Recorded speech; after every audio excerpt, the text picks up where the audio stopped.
Bonjour à tous et bienvenue au débrief de la journée des tests et de l'intelligence artificielle qui a eu lieu à Paris courant janvier. Donc, l'idée, c'est de faire un débrief un peu des éléments clés et importants qui ont été présentés pendant cette journée avec nous, ce qu'on a retenu et les points forts de cette journée. Donc, on va vous rappeler le contexte qui était présent, les thèmes majeurs qu'on a retenus. Il y a eu une enquête qui a été présentée aussi sur les usages de l'IA. On va faire une petite restitution très flash. Les ateliers, les REX, la table ronde, on la fera pas, on n'aura pas le temps. Et puis, on fera un petit zoom sur ce qu'on fait chez Niji dans l'intelligence artificielle. Alors, au niveau du contexte, donc les journées, donc c'était la première journée des tests et de l'intelligence artificielle qui a été organisée par les CFTL, ceux qui organisent les JFTL. Donc, ça a eu lieu à l'Espace d'Hydro le 21 janvier. Ça date un peu, mais les sujets sont encore bien d'actualité. Donc, pas de souci là-dessus. Donc, on avait un stand. Donc, c'était un espace assez. Voilà, on avait un stand avec moi, Betty Vauger, la responsable de la Testing Factory, Nadia, directrice conseil IA, Stéphane, directeur technique, et j'ai noué, test manager Xperia chez Niji. Donc, les thèmes majeurs, nous, ce qu'on a retenu en fait dans les thématiques, c'est effectivement, il n'y avait pas d'outils clés en main qui ont été présentés sur l'ensemble des ateliers des REX. C'était plutôt vraiment un partage de retours d'expérience qui tournait beaucoup autour de POC, réalisé dans différentes entreprises, différentes expérimentations. Donc, on voit bien que, en tout cas, au mois de janvier, le marché n'était pas très, les entreprises n'étaient pas très matures encore sur l'IA et le test, ce qui est normal. Il y a eu beaucoup de sujets sur le raffinage des US, sur la conception des tests et quelques conférences et retours d'expérience autour des technologies, autour des LLM. Je vais faire un rapide zoom. Ça, c'était pendant l'ouverture. Donc, il y a une enquête IA-Test qui a été diffusée sur Internet pour que les entreprises puissent répondre. Donc, il y a eu 230 réponses. Donc, ce n'était pas assez, mais c'était déjà un premier élément qui permet de faire des analyses. Et il y avait 17 questions. Donc, de manière globale, ce qu'on a compris, ce qui a été restitué, c'est qu'il y avait 31% des organisations qui ont avancé sur l'organisation de l'IA dans le test. Donc, voilà. Donc, on voit bien que c'est voilà, des processus qui ne sont pas encore beaucoup matures. Et sur la formation, voilà, il y avait eu 28% des entreprises qui avaient lancé des formations autour de l'IA. Donc, ça restitue un peu ce que nous, on a retenu, mais l'enquête est plus large et disponible sur Internet. Donc, les bénéfices qui étaient attendus par les entreprises sur l'usage de l'IA, bien sûr, comme beaucoup d'entreprises, bien sûr, ce sont les gains de productivité pour les équipes. Mais dans un deuxième temps, c'est quand même l'amélioration de la qualité des tests. Et dans un troisième temps, la réduction des délais. Donc ça, c'est vraiment. Et aujourd'hui, on voit bien qu'on est plutôt sur l'amélioration et la réduction. Au niveau des défis rencontrés par l'intégration de l'IA dans les process de test, bien sûr, on pense à tout ce qui est sécurité des données et conformité. Donc, beaucoup de clients d'entreprises se posent les questions sur comment on sécurise la data. Le manque de compétences en interne, c'est un vrai chantier qui a été vraiment expliqué pendant cette journée. Et la complexité d'intégration avec les outils de tests existants. Parce qu'effectivement, il n'y a pas beaucoup d'outils qui s'intègrent plug and play avec de l'IA dedans. Parmi les cas d'usage de l'IA dans les tests prévus à court terme ou à moyen terme, le premier cas, c'est l'automatisation avec génération, correction du code de test. Le deuxième, c'est l'amélioration de la rédaction des US, exigences et critères d'acceptation. Et c'est ce qu'on voit dans tous les retours d'expérience. C'est la clé parce que c'est l'entrant pour faire une bonne conception de test avec l'IA. Le troisième cas, c'est la conception des tests manuels avec l'IA. Et au niveau des risques que l'IA générative, selon vous, peut apporter, bien sûr, la cybersécurité des données privées, les erreurs d'hallucination de l'IA, l'impact environnemental, donc il y a eu quelques sujets qui ont été abordés, et la perte de compétences. Donc le matin, on a assisté à des ateliers, pas à tous, des ateliers qui étaient selon les différentes maturités des intervenants, enfin du public. Donc le thème 1, c'est apprendre à utiliser l'IA. Le thème 2, technique et sujets clés. Et le thème 3, plutôt sur des cas d'usage qui ont été expliqués. Je laisse la main à Gilles. Bonjour, donc oui, je vais parler d'un atelier qui était sur la génération de 4 tests, en fait, plutôt sur les bases, en fait, comment 4 tests là. Donc, d'abord, il y avait l'impact des LLM, c'est sur de nombreuses activités. Donc, Ah, on entend très mal. Merci, Ah, Olivier. ok. Alors, tu Ouais, je parles vais plus parler fort. plus fort. Donc, je disais, le premier atelier, c'était sur la génération de cas de tests, en fait, grâce à l'IA. Donc, on a parlé d'abord que l'IA avait de l'impact sur les nombreuses activités de test. En fait, on peut voir qu'on peut trouver des cas d'usage sur l'ensemble, en fait, de la chaîne du métier du testeur. Donc, avec des actions sur interpréter des exigences, des captures d'écran, des cas de test, des rapports d'analyse, etc. Qu'on peut aussi générer des conditions de test, des cas de test, du code de test, que ça permet aussi de synthétiser, donc des rapports d'avancement, des rapports d'anomalie, des couvertures. Et des corriger aussi donc ces couvertures de test, ces rapports de test. La plupart du temps, ces échanges en fait, sont réalisés sous forme de conversation, donc une requête sous forme de prompt et une réponse du LLM. Et la plupart du temps, c'est fait donc, via des chatbots ou des API. Oui, bah, tu peux. Ouais. Et donc, pour ça, pour réaliser ces prompts, on nous a présenté différentes techniques pour bien prompter, et aussi un peu le format requis pour avoir un prompt de qualité. Voilà, un prompt qui doit contenir un rôle, expliquer ce que doit faire le LLM, le contexte, les instructions, donc là vraiment expliquer les étapes que le LLM doit suivre pour répondre à la question, le format de sortie, les contraintes éventuelles, et puis aussi des données, par exemple des exemples de réponses, et des informations aussi pour pouvoir réaliser la tâche. Le présentateur nous a aussi donc, indiqué les différentes techniques de prompting. Donc, il y a 4 grandes familles. Donc, le requêtage structuré, donc, avec le one shot ou few shot. Donc, en fait, si on donne un ou plusieurs exemples, le requêtage en cascade. Donc là, en fait, on enchaîne les prompts pour obtenir le résultat. Le requêtage par étape qui est assez proche, mais qui vient en fait décomposer en fait le raisonnement pour atteindre le, le but. Alors, le méta-requêtage et l'évaluation, en fait, là, on va demander au LLM de nous aider à décrire le. Et on va aussi lui demander de s'auto-évaluer pour améliorer. Donc, le bilan, c'est que, oui, le prompt engineering est adapté aux activités du test logiciel. Pour ça, il faut des objectifs clairs et spécifiques, donc bien préciser le contexte, définir les résultats attendus. C'est important aussi d'avoir des données structurées et détaillées, donc, notamment pour les sorties, voilà, avoir des formats très définis, de donner des exemples. C'est aussi un processus qui est itératif, donc il faut commencer général et puis se spécialiser. Utiliser l'auto-vérification, donc c'est l'idée que à la suite du résultat, en fait, demander au LLM de s'auto-évaluer et de préciser ses réponses. Et il faut être toujours précis et respecter une terminologie et s'y tenir dans l'ensemble de sa conversation. Et on peut aussi intégrer des images d'écran suivant les LLM. Voilà, c'est des choses qu'on peut faire, ou des vidéos maintenant, ou des entrées audio.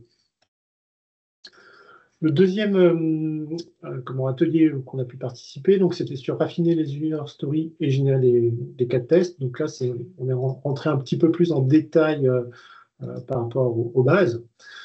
Et donc là, c'était les retours d'AXA, donc qui est une guide de test où ils sont 360 personnes. Donc c'est une assez grosse guide de test.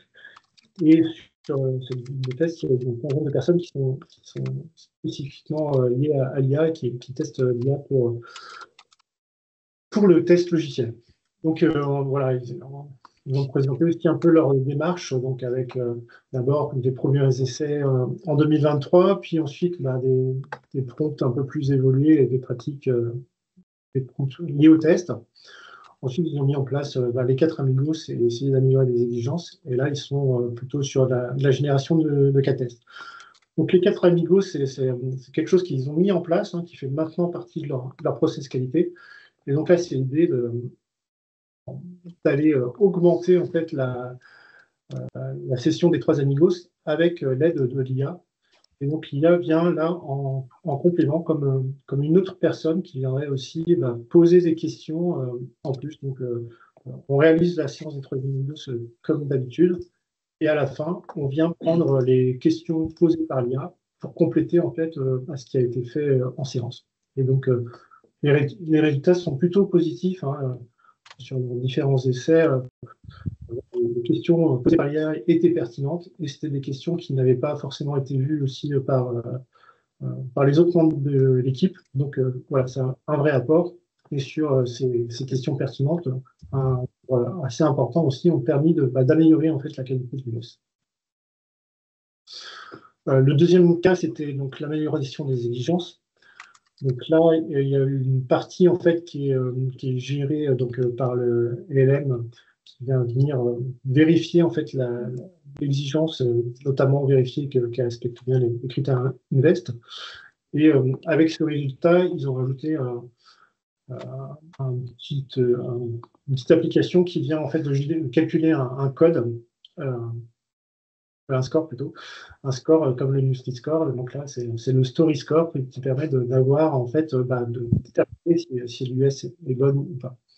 Et donc ça, c'est un outil qui est encore en phase de POC. On va voir qu'il y a encore pas mal de choses qui sont en expérimentation. Le dernier cas, c'est de raffiner de générer des cas de tests. Pardon. Et donc là, l'idée, c'était justement, ils ont utilisé donc plutôt une chaîne de pensée, donc plusieurs prompts qui s'enchaînent. En tout cas, ils vont découper en plusieurs étapes, et de 8 ou 9 étapes.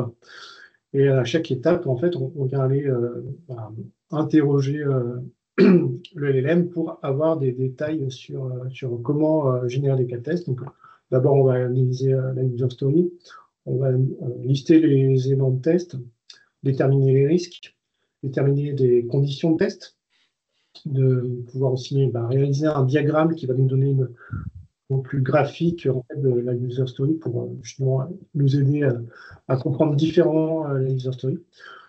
Ça va venir nous lister aussi les techniques de conception et ensuite de générer des cas de test avec voilà, les jeux de données, les résultats attendus et les techniques de et ensuite une analyse de la couverture de ces cas de test par rapport aux conditions de test qu'on avait identifiées au départ.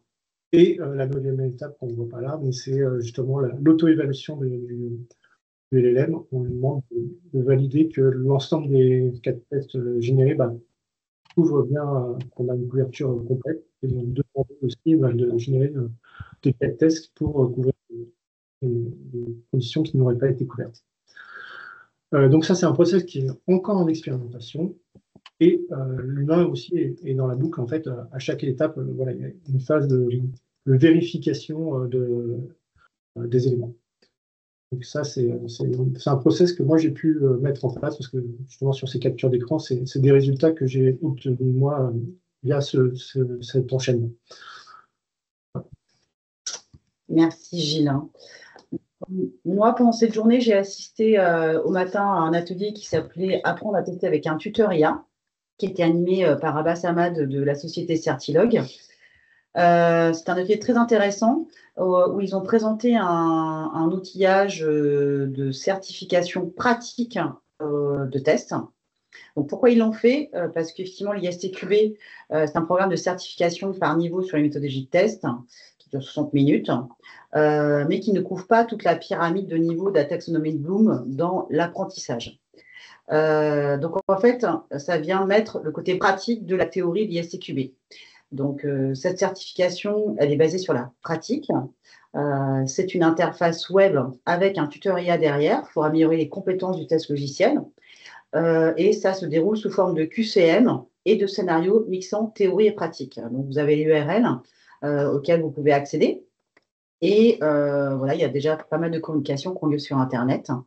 Ils sont en train de créer, voilà, ils ont déployé une nouvelle certification complémentaire à la certification ISTQB.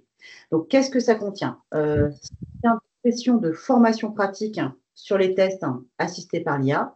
Et ce sont aussi des sessions d'entraînement ou par exemple, si on veut définir des cas tests, utiliser des cas tests avec une table de décision, il nous pose un cas pratique, on remplit et il nous dit si on a réussi ou pas réussi. Et on peut itérer jusqu'à temps de fournir la bonne question. Et donc, derrière, c'est une IA qui analyse notre réponse pour voir si ça correspond bien à l'attendu. Donc, c'est assez intéressant. Donc, le tuteur IA analyse les réponses fournies. Il fournit un scoring de notre réponse par thème. Il y a un mécanisme de rétroaction complet, c'est ce que je viens de vous expliquer. Il fournit des améliorations et aussi il simule des tests réels dans un environnement contrôlé et favorable. Donc là, vous avez un ensemble de thématiques qu'ils utilisent. Donc, dans les différents thèmes, donc là, ce sont les différents thèmes en anglais qu'ils abordent pendant cet examen. Donc, moi, j'ai trouvé ça très intéressant sur le côté entraînement, rappel des méthodologies de génération des cas de tests. Moi, j'ai trouvé ça très, très bien. C'est un outil d'apprentissage interactif qui est vraiment complémentaire à la certification STQB, qui renforce la pratique de test et qui évalue aussi les compétences pratiques et non pas théoriques et qui permet des améliorer. J'ai trouvé ça très positif. Alors, RAG et agent IA pour les tests. Donc ça, c'était un atelier qui finalement était assez généraliste. C'est vrai que l'orientation sur les tests n'était pas très présente. Donc le RAG et les agents IA, c'est deux techniques qui sont utilisées dans le cadre de l'IAGEN, qui ont des objectifs assez différents. Donc le RAG, donc Retrieval Augmented Generation, est une technique qui va permettre d'améliorer finalement la connaissance d'un modèle IA de base avec des informations d'entreprise spécifiques pour produire des réponses qui vont être plus précises et contextualisées par rapport à une base de connaissances. Donc, typiquement, les cas d'usage, ça va être le chatbot support client, ça va être de la base de connaissances d'entreprise, ça va être de la synthèse dans des contextes très spécifiques, du médical, du juridique. Voilà, toute recherche qui nécessite d'avoir des informations qui sont extrêmement précises et contextuelles à un métier particulier. L'agent IA est une... Alors ça, on va en entendre parler longuement en 2025. L'agent IA, c'est une technique pour différencier en fait, des systèmes qui ont une capacité d'autonomie et de perception de leur environnement et d'usage d'outillage pour interagir, tout en ayant comme objectif d'atteindre un objectif spécifique via une planification. Donc typiquement, les agents personnels d'intelligence, Siri comme Alexa, pourraient être, on va dire, améliorés avec ses capacités agentiques. Des systèmes, on pourrait envisager des systèmes de trading automatisés qui iraient placer des ordres de façon totalement autonome. Bon, alors là, c'est quand même si on a très confiance. Hein. L'assistance au développement logiciel a été très clairement boostée par des agents IA. Et puis, on peut envisager aussi des agents conversationnels pour du service client qui seraient capables d'aller chercher en autonomie des documents et d'interagir avec des outils externes. Alors, très rapidement, le RAG, si on fait la synthèse du fonctionnement, en fait, il y a deux parties dans le RAG. Donc, la partie du haut du schéma, donc 1 et 2, qui consiste en fait à faire cette préparation documentaire, c'est-à-dire prendre l'ensemble de la documentation sur laquelle on veut finalement être en capacité de faire des recherches. Et on va aller découper ces documents, vectoriser ces documents et les stocker dans une base de données. Ensuite, il y a la deuxième partie qui est la partie finalement recherche avec une requête qui arrive, qui est elle-même vectorisée, comparée avec la base vectorielle, donc c'est le point 4, et on ressort de cette recherche de similarité un ensemble de morceaux de documents qu'on vient rajouter avec la question initiale et renvoyer vers un modèle de données, enfin un modèle d'IAGEN. Donc c'est la partie 6 et 7. Et ce modèle d'IAGEN pouvant ensuite faire la synthèse entre la requête demandée et l'ensemble des morceaux de documents récupérés pour vous donner une réponse qui va pour le coup être contextualisée. Et voilà, le gros intérêt de cette technique étant que on est capable d'étendre la connaissance du LLM avec des documents spécifiques qui sont stockés dans cette base vectorielle. L'agent IA, donc, dans sa conception, donc, il a des capacités de raisonnement, c'est-à-dire qu'on va utiliser des modèles, notamment dits de thinking, donc capacité de planification. Il va posséder une mémoire qui va être capable, dans cette boucle récursive de planification, de se rappeler de ce qu'il a déjà fait. Et puis, il va avoir une capacité d'utiliser des outils qu'on lui propose, ces outils ayant la possibilité d'interagir avec un environnement externe. Donc, ce qui caractérise un agent IA, c'est son autonomie et sa capacité d'interaction.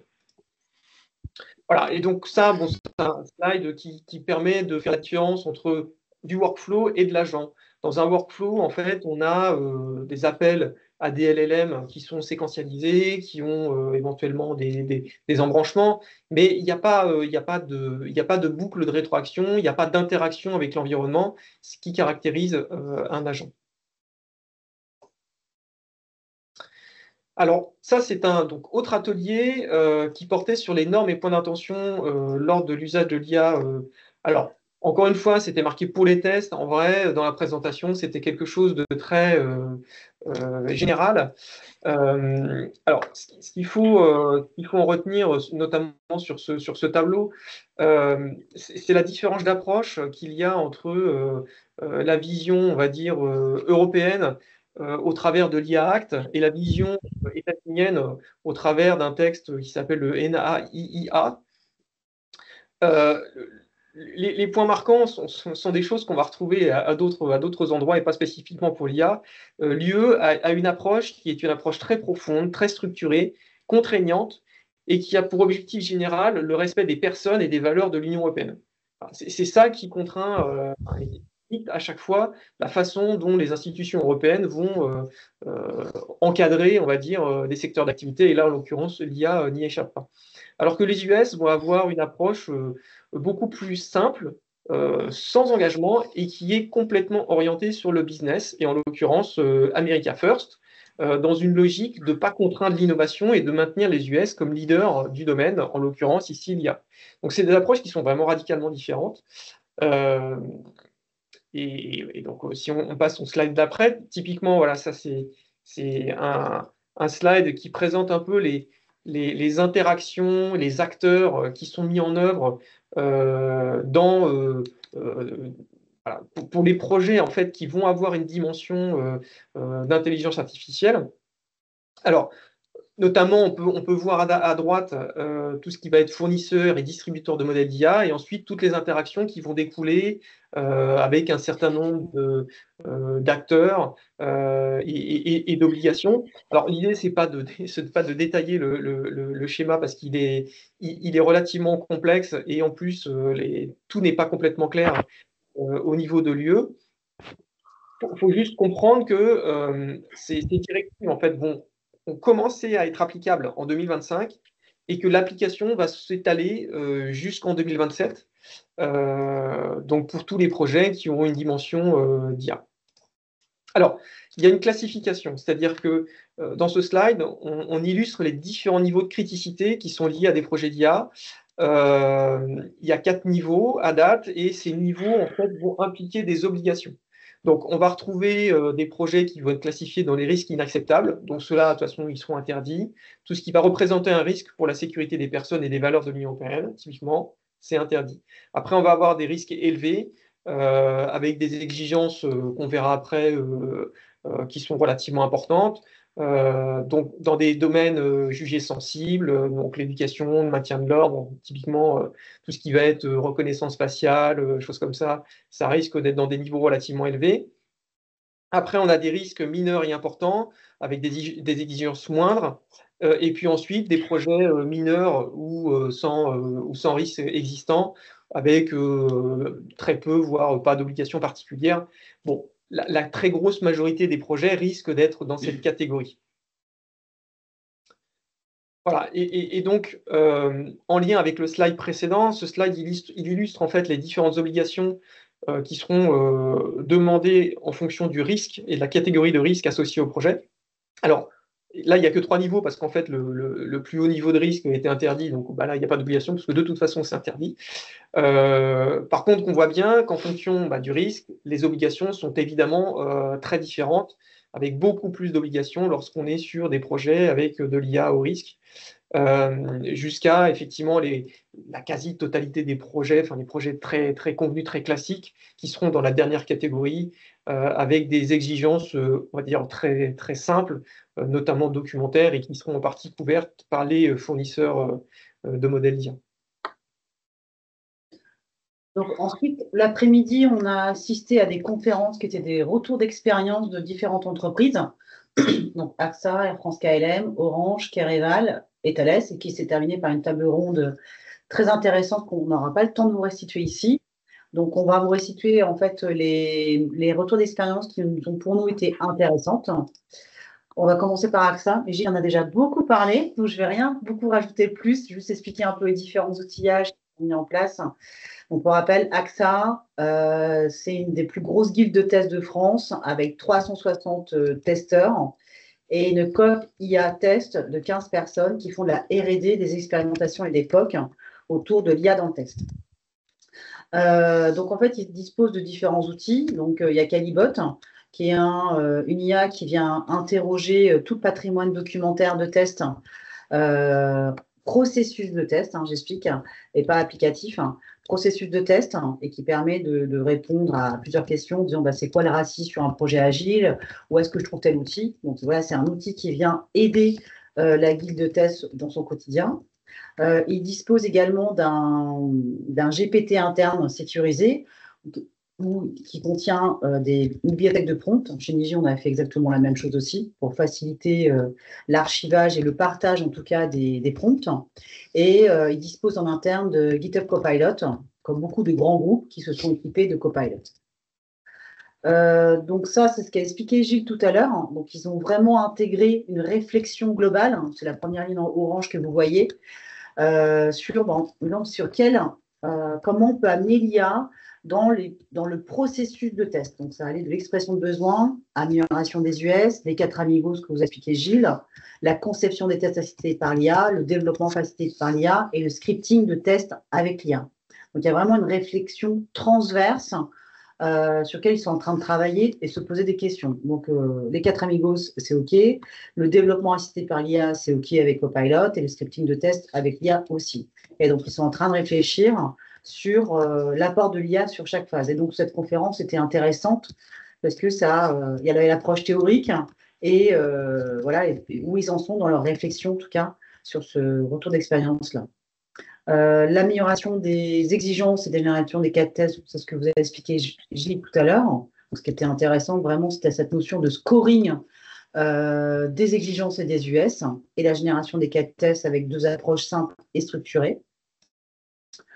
Ça, c'était pour la partie l'aide au développement avec GitHub Copilot. Donc là, le retour d'expérience, donc il y a 100 ambassadeurs qui utilisent ces outillages-là. Ils ont fait un bilan et des verbatims. Nous, on a fait la même chose chez Niji avec Copilot, mais aussi avec du cursor. Les conclusions sont les mêmes qu'AXA, en fait. Donc,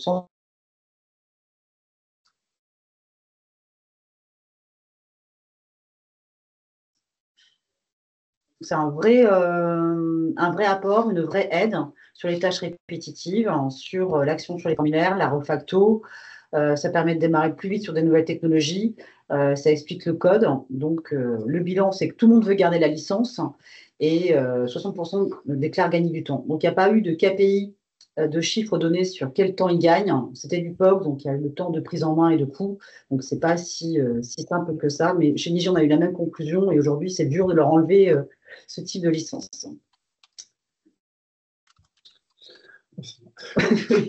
Du coup, sur Air France KLM, donc, ils ont utilisé justement GitHub Copilot pour sous forme de POC pour reprendre en fait un référentiel de tests automatisé de plus de 140 tests qui concernent leur application de centre d'appel. C'est une application qui est ancienne, qui a plus de 7 ans, et donc il y avait forcément de la dette technique et donc des défis liés à cette dette. L'idée, c'était de refondre ce projet et donc d'utiliser justement GitHub Copilot pour ça. Ouais. Voilà. Donc, leur processus, en fait, ça a été d'abord de découvrir en fait le projet avec Copilot, d'utiliser Copilot pour comprendre comment il était réalisé, de corriger aussi les bugs dans ce projet, de mettre à jour Robo Framework, d'optimiser les cas de test et de mettre à jour aussi les localisateurs. Ce qui ressort de ça, c'est qu'il y a tout un tas d'avantages et d'inconvénients à utiliser GitHub Copilot. Donc, ça nous apporte des applications qui sont complètes, que ça permet de réellement corriger des bugs. Ça fait des optimisations aussi efficaces. Et c'est efficace aussi pour la mise à jour des systèmes existants. Par contre, voilà, les difficultés qu'ils ont pu rencontrer, c'est qu'il y a eu pas mal d'hallucinations de l'aide GitHub Copilot, donc avec des réponses qui n'étaient pas bonnes. Des difficultés aussi à gérer les exceptions. Voilà, ils ont eu aussi un gros problème, en fait, c'est que lors des refactos, eh bien, ça supprimait des cas de test qui étaient supprimés par erreur. Et il y avait aussi quand même des problèmes sur les données des utilisateurs. Donc, leur commentaire, c'est que oui, avec Copilot, on code très vite, mais on a des erreurs. Un peu, en fait, à l'image de ce que pourrait faire un stagiaire. Et donc, il y a aussi besoin d'une formation au prompt, parce que l'usage, si on donne tel quel, c'est pas forcément efficace. Voilà, il faut aussi prendre le temps de savoir comment prompter, comment poser les questions à GitHub Copilot. Mais malgré tout, ça reste quand même un vrai gain de temps. Ensuite, donc, le retour d'Orange. Donc, la question, c'était est-ce que l'IA peut être un bon assistant pour les activités de test? Donc, d'abord, avec la question de quelle IA utiliser, donc avec la notion d'efficacité, de coût et de coût environnemental. Et la réponse de la personne d'Orange, c'était que le coût, il faut optimiser l'efficacité, donc il conseillait plutôt d'utiliser les derniers modèles.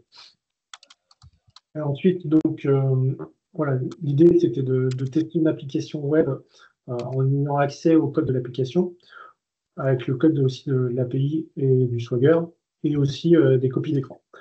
Donc, il y avait une partie un peu qui était générique, donc avec un prompt système générique. Et ensuite, il a détaillé pour plusieurs étapes étapes de test, en fait. Et donc, montrer qu'à chaque fois, on peut réussir à utiliser l'IA sur ces différentes étapes. Donc, d'abord, comprendre l'application, donc avec expliquer ce que fait l'application, de générer aussi une stratégie au format IEE 2919, de créer des tests fonctionnels d'API, de créer des tests de performance d'API, des tests de sécurité d'API, des tests fonctionnels web, des tests d'accessibilité, des tests de sécurité et enfin des tests d'acceptance. Donc, par rapport à tout ça, en fait, la réponse, c'est est-ce que le code généré fonctionne? Donc, pas à 100%. Hein, clairement, il y a des problèmes, mais pour corriger en fait les problèmes, eh bien, c'est assez rapide pour chaque script, c'est 1 à 5 minutes. Et la génération des scripts, c'est vraiment très peu, donc quand même intéressant. Donc oui, la réponse c'est oui, l'IA peut être un bon assistant pour les activités de test. Par contre, voilà, elle ne remplace pas l'humain, elle l'assiste. Voilà, il y a des choses à valider à chaque étape et à corriger. Et puis l'IA consomme aussi de l'énergie, on peut l'oublier, mais c'est le cas. Et l'IA hallucine, elle se trompe parfois. Donc, pendant cette conférence-là, ils nous ont vraiment présenté, Yann nous a vraiment présenté toute la démarche. À chaque fois qu'il mettait le prompt, ça développait le code et ça nous le montrait. Mais c'est vrai que c'était impressionnant. Et voilà, même sur les tests automatisés de performance, on est resté un peu bluffé. toi, Gilles, ton avis sur ce retour d'expérience-là et une mise en pratique? Alors, par rapport à ce qui a été montré, enfin, voilà, c'était forcément comme pour le temps de la conférence, c'était un exemple assez basique, hein, c'était une petite application avec juste quelques fichiers, enfin, 5 ou 6 fichiers de code. Donc, ça reste quand même une preuve de concept, mais on voit que oui, c'est fonctionnel, ça peut être utilisé sur l'ensemble de ces types de tests. On peut avoir des résultats qui sont pertinents, qu'il faut challenger, mais qui sont pertinents. Par contre, voilà, ça reste une preuve de concept. Pour l'instant, on n'a pas réellement vu de choses qui seraient sur une vraie application. Oui, en récurrence et de la maintenance et une couverture complète. Merci, Gilles. Donc, en synthèse de notre, enfin, nous, c'est le même, la synthèse de ce que peut apporter l'IA dans la qualité logicielle. Effectivement, l'apport, comme vous l'avez compris, au regard de notre compréhension, c'est que ça augmente vraiment la qualité logicielle. On va plus loin. L'IA nous propose une meilleure couverture de tests et voilà, un meilleur code, j'espère. Ça augmente le patrimoine de tests. Ça va permettre d'améliorer la couverture de tests également. Ça va permettre de diminuer le temps de conception et de développement. Donc, le temps de conception en agilité, nous, en tout cas chez Niji, on l'a estimé à 20%. Donc, voilà, c'est une des activités principales d'un testeur dans l'agilité. Donc, ça va permettre de diminuer ce temps-là. L'espoir qu'on a, nous, c'est vraiment que, au travers des cas pratiques que vous avez vus, que ça améliore la qualité des US. Parce qu'aujourd'hui, dans beaucoup d'entreprises, la qualité des US est difficile, en tout cas.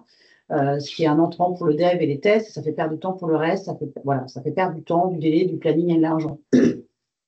Donc pour nous, on est intimement convaincus que l'IA va permettre d'améliorer la qualité des US pour les PO, les BA, les devs et les testeurs. C'est aussi un très bon assistant fonctionnel. Voilà, au travers des déploiements de RAG, voilà, ça peut permettre d'aider à mieux comprendre et à moins scripter les PO. Et au niveau technologie, en termes de développement, ça peut permettre aussi de mieux prendre en main des langages plus facilement. Par contre, c'est pas magique, comme l'a déjà dit Gilles, c'est pas magique.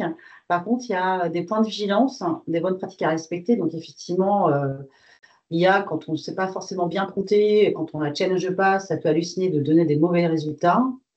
On peut avoir des modèles élèves avec des performances variables, donc il faut être aussi vigilant.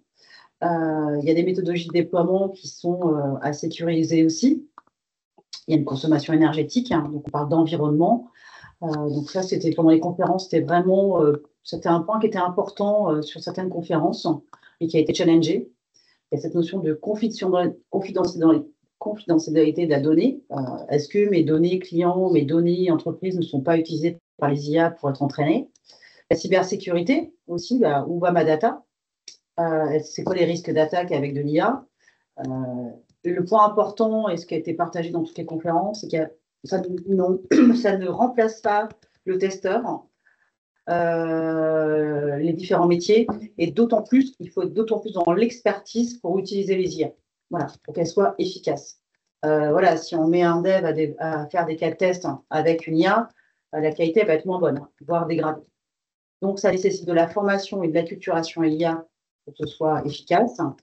Il y a un vrai challenge, c'est comment, et ça, on n'avait pas forcément tous la réponse, même y compris dans la table ronde avec des décideurs d'entreprise, c'est comment on va intégrer les juniors de demain, d'aujourd'hui d'ailleurs, dans les tests, sachant qu'ils ne sont pas experts.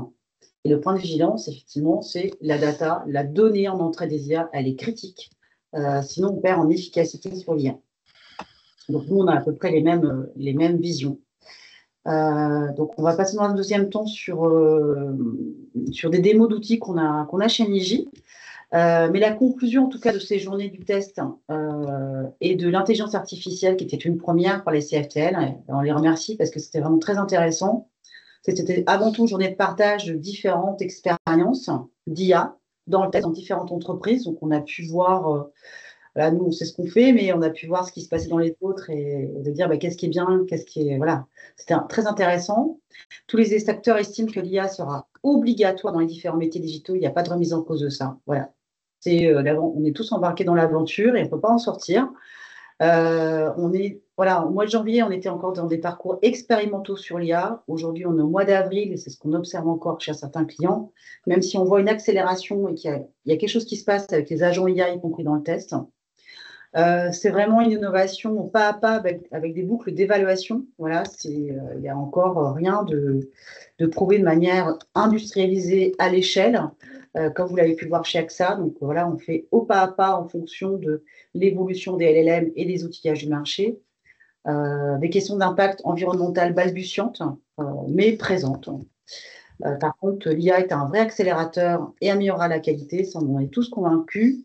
Et l'expertise de test est un enjeu fort pour bien maîtriser les résultats de tests de l'IA. Donc voilà, ce sont nos conclusions de cette journée qui était très intense.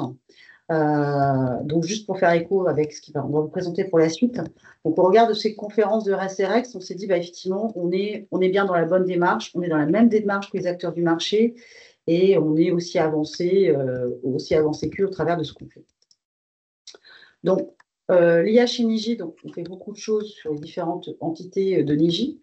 Donc au niveau des factories, bien sûr, on fait de l'IA dans le dev avec du MCP, avec du Copilot, voilà, il y a beaucoup de chantiers qui sont faits, mais là on est sur du test. Donc au niveau de la Testing Factory, donc ça fait près de 2 ans qu'on investit en tout cas dans l'IA, dans la Testing Factory. Donc on a Gilles qui est présent ici, qui est notre expert IA dans le test et qui accompagne les projets, les clients et surtout notre Testing Factory qui regroupe presque 100 personnes qui va accompagner les personnes à travers des programmes de formation, la mise à disposition d'outils et répondre aux questions. Et ça, c'est important, c'est vraiment une clé de succès pour les déploiements. On a aussi 2 communautés d'IA, un peu au reflet de ce que fait AXA. Une plutôt technique, tournée sur l'automatisation, et une plutôt tournée sur les autres thématiques, jeux de données, gestionnaire de tests. On a fait ça parce qu'effectivement, au niveau automatisation, il y a beaucoup d'automates sur le marché qui sont arrivés et qui arrivent avec leurs forces et leurs faiblesses, qui n'offrent pas forcément les mêmes fonctionnalités. Et donc, il y avait besoin de cloisonner un peu cette COP automatisation IA qui demande un effort particulier. Chez Niji, on a notre propre IA enfermé qui permet de sécuriser la data. Bien sûr, on a des bibliothèques de prompts qu'on met à disposition de nos collaborateurs pour éviter qu'ils soient encore dans la réflexion et pour capitaliser. On a tout un process de benchmark, d'outillage, de test par rapport à l'IA qu'on met à jour régulièrement. On a des formations de l'IA dans le test et on valide aussi les outillages d'IA pour nos clients. Et on commence à déployer des outillages d'IA chez nos clients également. Donc, on va vous présenter. Qui c'est qui va prendre la main? Maxime. Donc, on va vous faire 2 petits zooms. Un petit zoom sur Story, qui est un outillage à plutôt à disposition des POBA, et une démonstration d'un outillage de testeurs augmentés qu'on met actuellement à disposition de testeurs pour améliorer la qualité des tests. Donc pourquoi Story? Donc alors moi je travaille dans la pratique produit agilité et je suis product owner, product manager en fonction des missions, et c'est un outil qui nous accompagne au quotidien. Pour quel intérêt? C'est de se dire il faut derrière il y a des lacunes sur la phase de conception des outils, et du coup c'est un outil qui va permettre de guider le PO, le PM dans la description de son produit. Donc à la fois dans la description de sa vision, et derrière qui va de façon très concrète aller générer un backlog que derrière les développeurs pourront reprendre, et donc ça fera un gros gain de temps sur le time to market du produit. Donc si on reprend un petit peu le cheminement de Story, qui reprend le cheminement du cycle de vie du produit, on se connecte à l'outil. On a une première page qui, du coup, va être la phase de contextualisation, où, en fait, le PO a la possibilité de charger de la documentation de son client. Ça peut être, par exemple, des spécifications fonctionnelles, ça peut être des schémas d'archi, ça peut être des maquettes. Et pourquoi on fait ça? Parce qu'en faisant ça, on va déjà on va nourrir l'IA finalement, et on va commencer à apporter un contexte. Donc ça, c'est une première phase de la contextualisation.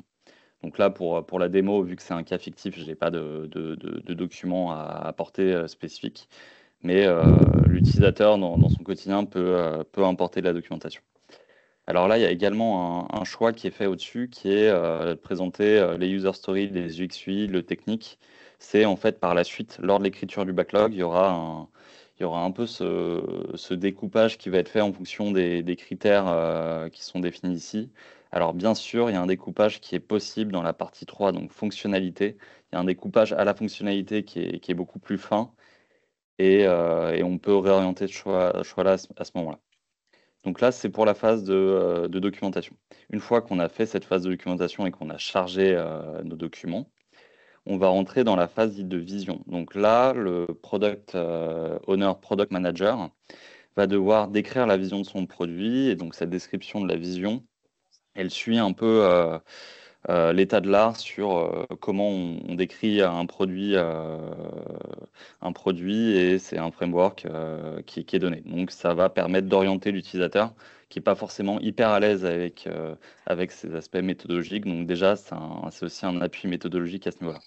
Donc là, pour mon cas d'exemple, j'ai pris le cas de test d'un référentiel produit augmenté, donc plutôt un cas de test e-commerce, on va dire, et derrière, je décris l'objectif de ce produit-là.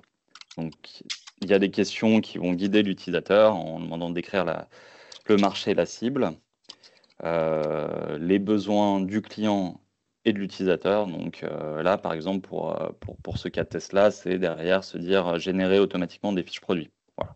C'est un cas de test qui est pertinent pour eux. Et donc, on en arrive à une description un peu plus du produit qui est de se dire, OK, donc mon produit, qu'est-ce que c'est en quelques mots, comment je pourrais l'expliquer finalement assez simplement. Et derrière, c'est tout ce qui est partie objectif, les objectifs d'entreprise, les objectifs commerciaux. Et donc là, on pense métrique, mais pas forcément. Pourquoi cette page de vision?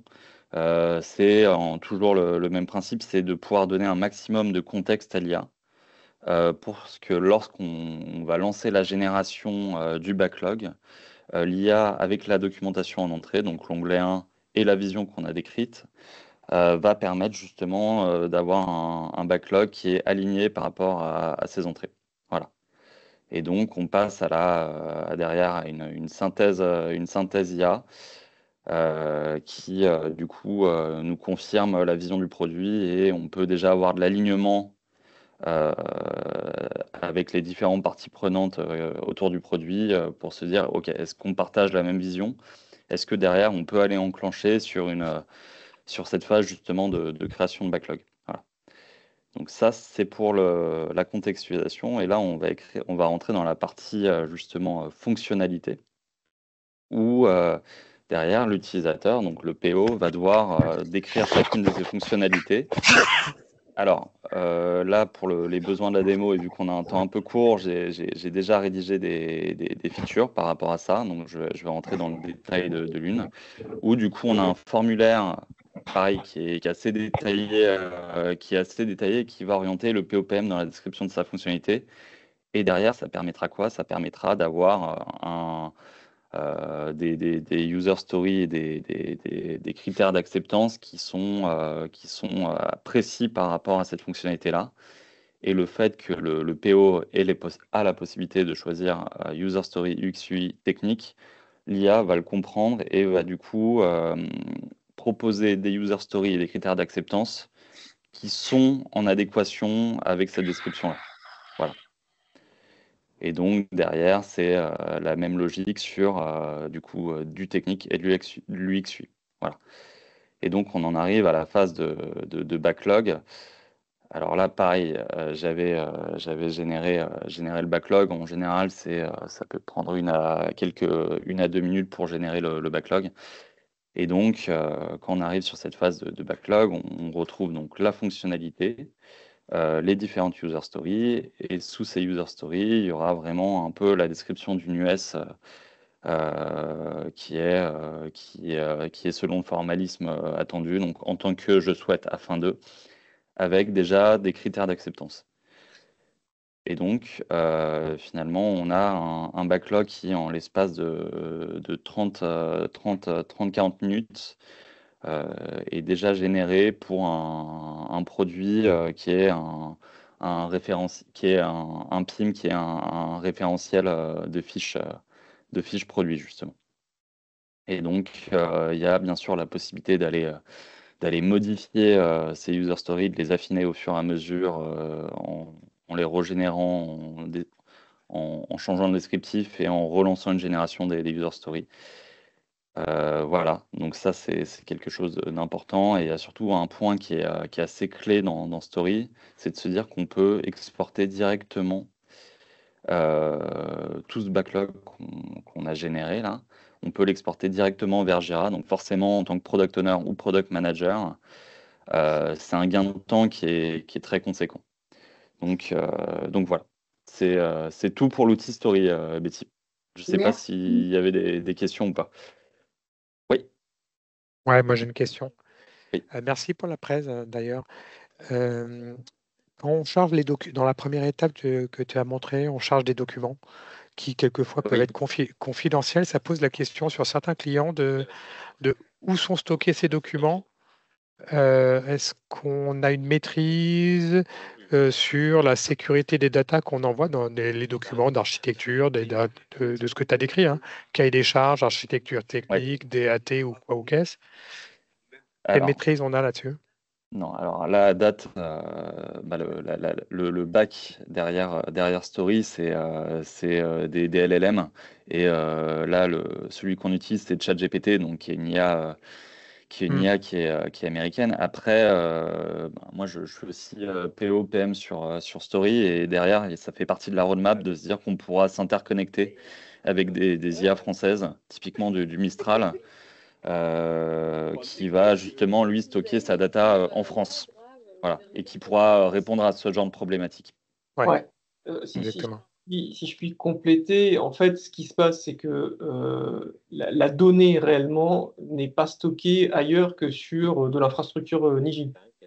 Après, ce qu'on envoie en fait sur les modèles d'IA, donc quand on fait de l'inférence, effectivement, à un moment donné, tu es bien obligé d'envoyer des trucs. Mm. Et il n'y a pas de stockage en fait sur ces fournisseurs de modèles d'inférence.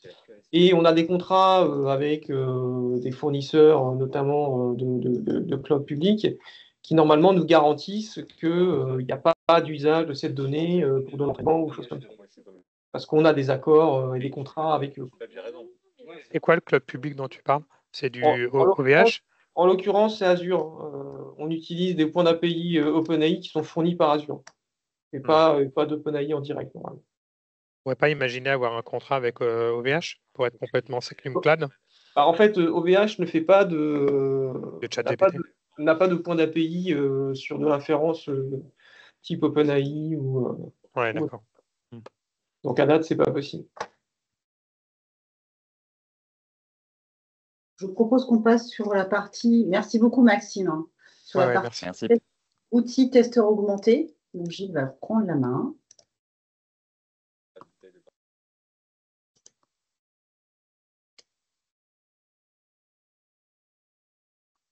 Ok.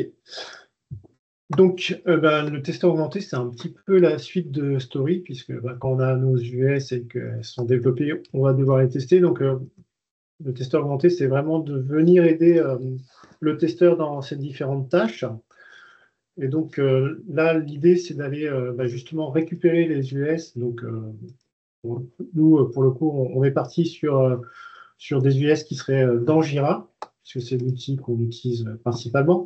Donc, on vient importer les US qui sont présents sur un projet Jira dans le testeur augmenté. Donc là, j'ai déjà effectué cette opération. Donc, j'ai récupéré l'ensemble des sprints qui sont sur mon projet testeur augmenté. Et donc, pour chacune pour chacun de ces sprints, en fait, on a récupéré les user stories. Et une des premières phases, en fait, c'est d'aller les analyser. Donc là,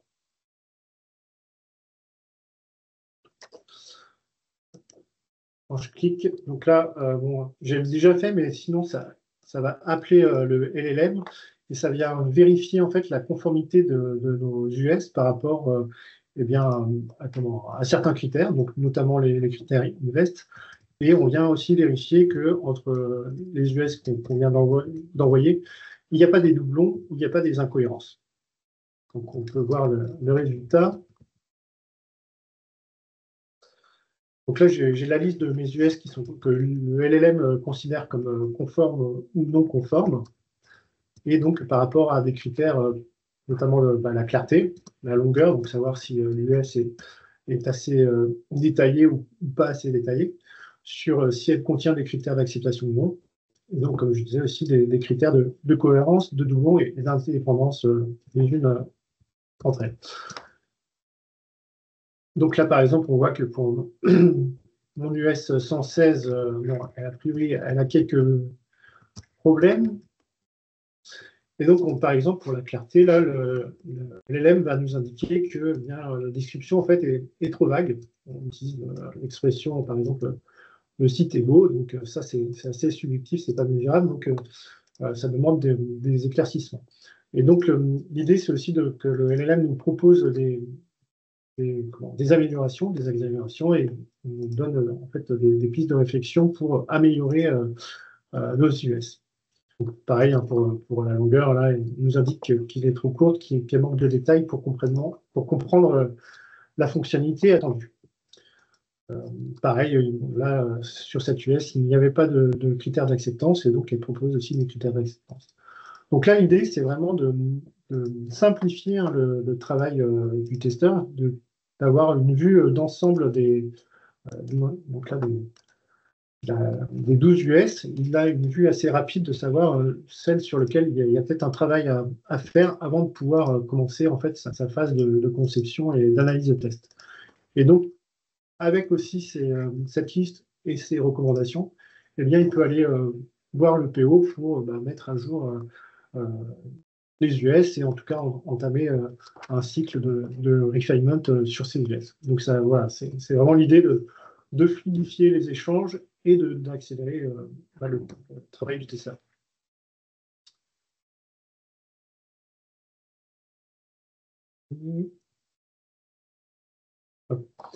Donc là, on peut voir que j'ai déjà travaillé sur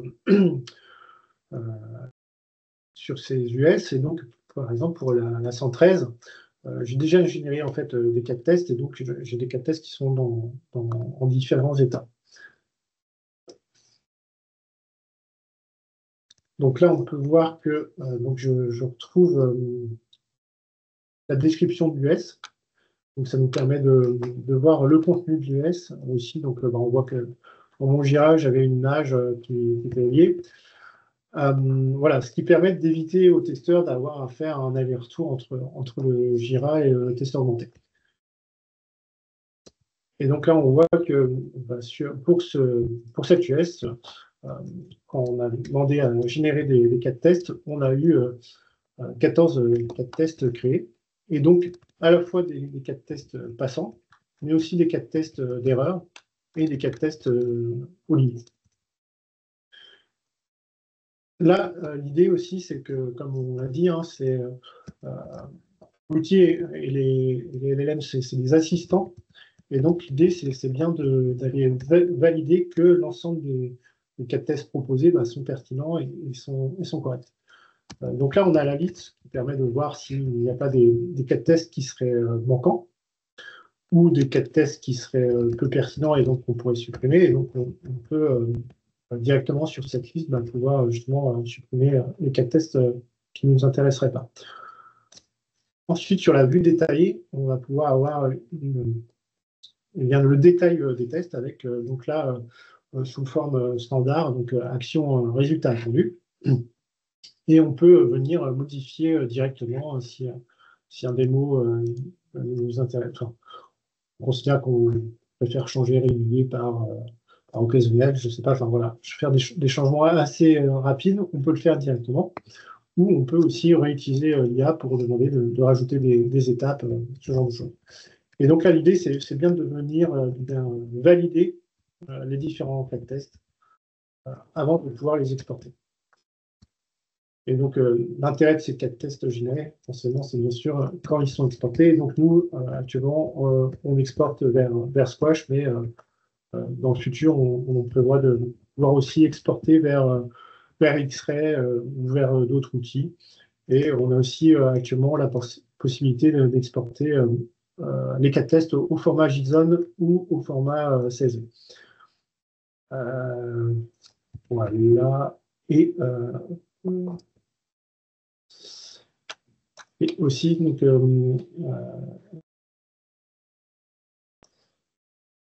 on a la possibilité sur les tests d'aller utiliser notre bibliothèque de prompts. Donc, on a une liste de prompts qui sont liés plusieurs fois le même, mais j'ai soit créé des jeux de données, soit traduire en allemand ou en anglais. Ça, c'est ce que j'ai dans ma bibliothèque de prompts. Donc, je peux les utiliser directement, ou je peux aussi aller saisir un prompt temporaire pour demander, par exemple, voilà, des explications sur le test. On peut essayer, hein. Voilà, on va traduire en anglais. Hop. Donc là, ça appelle le LLM et voilà, on a la réponse on a traduit ce test en anglais. Voilà donc pour les fonctionnalités existantes pour l'instant sur le testeur augmenté.